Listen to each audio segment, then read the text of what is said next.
it's a war crime.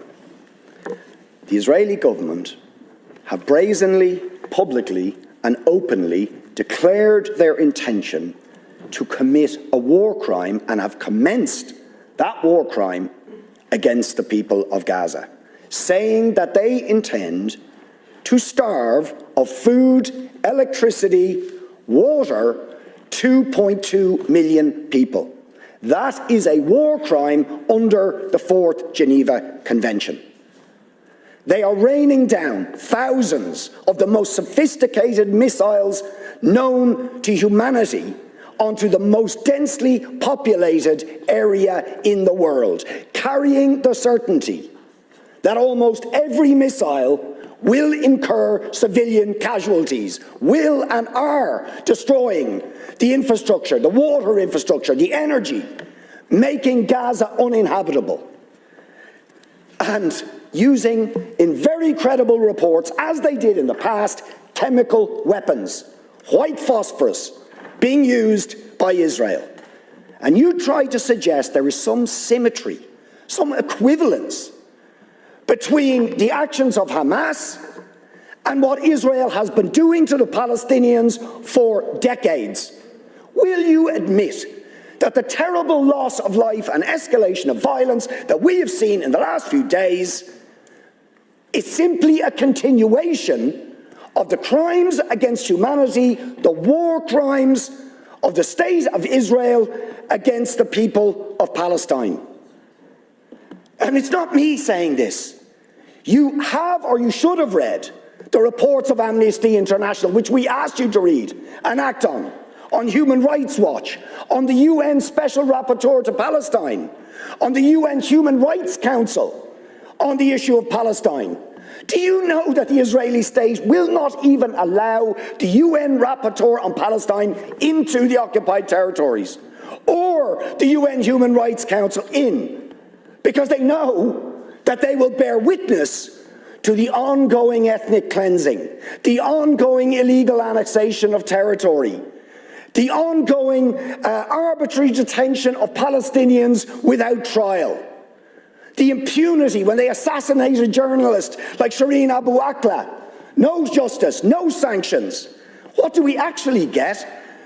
The head of the most powerful state in the world, while Israel is threatening to commit war crimes against Israel, says we're going to give them more weapons and arms. We support them absolutely. So will you admit that the ultimate responsibility for the terrible, and every single loss of life is terrible, but is the failure of the United States, of the European Union, of the Western powers to hold to account Israel for ongoing, decades-long ethnic cleansing, war crimes, crimes against humanity, the denial of the most basic rights to the Palestinian people? As Gideon Levy said, Israel, a Jewish Israeli columnist, said yesterday, Israel can't imprison 2 million Gazans without paying a cruel price. Isn't that the truth? Deputy, please. I want to see an end to all killing, all violence, all death, and the release of all prisoners and hostages. But you see, the problem here is that I do not believe that an apartheid regime has the right to exist anywhere. I do not believe that a regime that engages in ongoing, daily, weekly, monthly, ethnic cleansing of another group of people based on their race or ethnicity, which is what Israel is doing, has the right to perpetrate those crimes. These are crimes against humanity.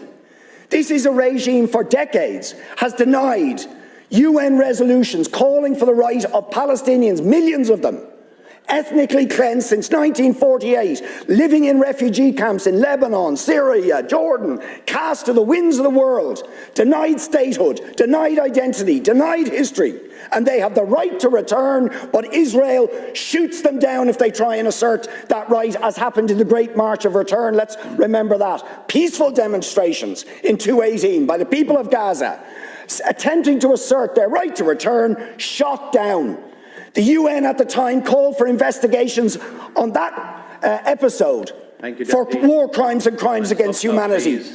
Will you call for sanctions against the apartheid regime of Israel? Will you call for the European Union and the United States to stop arming that regime to commit war crimes and crimes against humanity? Of course you won't.